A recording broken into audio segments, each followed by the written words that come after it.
Please please please please లోగా అక్కడే ఉందన్నా ప్లీజ్ ప్లీజ్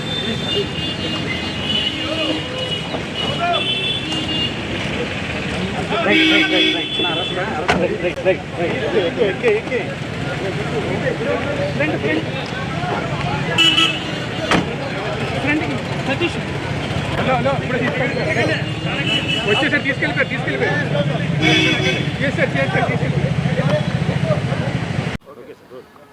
దళిత యువకుడు వీధి సుబ్రహ్మణ్యాన్ని అతి కిరాతకంగా హత్య చేసి డోర్ డెలివరీ చేశారనే నేరాపణ మీద అనంతబాబు అతని భార్య లక్ష్మీదుర్గ గారు విచారణ ఎదుర్కొంటూ ఉన్నారు.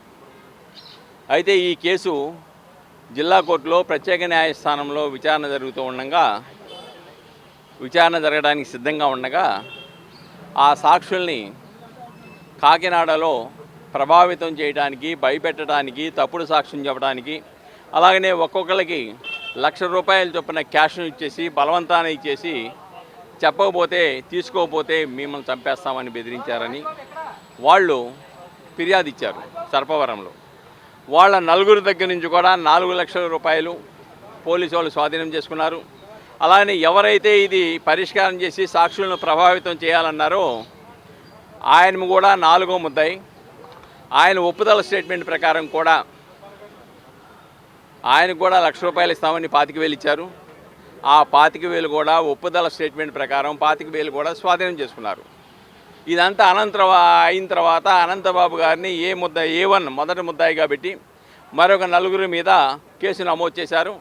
ఆ కేసు నమోదు చేసి దాని మీద అరెస్ట్ చేయడానికి వెళ్తే ఆయన పారిపోయాడు.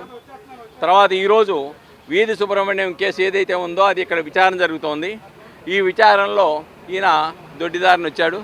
వచ్చిన తర్వాత వాయిదా పడిపోయిన తర్వాత సర్పవరం ఏదైతే కేసు నమోదు చేశారో సాక్షులను బెదిరించారని, వీధి సుబ్రహ్మణ్యం హత్య కేసులో సాక్ష్యం చెప్పొద్దని ఏదైతే బెదిరించారో ఆ బెదిరించిన దానిలో ఆ కేసులో అరెస్ట్ చేయడానికి వచ్చారు. వాయిదా పడిపోయిన తర్వాత ఆయన బయటకు వస్తే అరెస్ట్ చేస్తారని అక్కడే ఉన్నాడు. చివరికి ఇప్పుడు బయటకు వచ్చారు. ఆ కేసులో వీధి సుబ్రహ్మణ్యం కేసులో కాదు, వీధి సుబ్రహ్మణ్యం కేసులో బెయిల్ రద్దు చేయమనే పిటిషన్ ఇంకోటి ఉన్నది. దీనిలో ఈ బెయిల్ రద్దు చేయడానికి అది మంగళవారం బుధవారంలో దాని మీద విచారణ జరిగి నిర్ధారించడం జరుగుతుంది.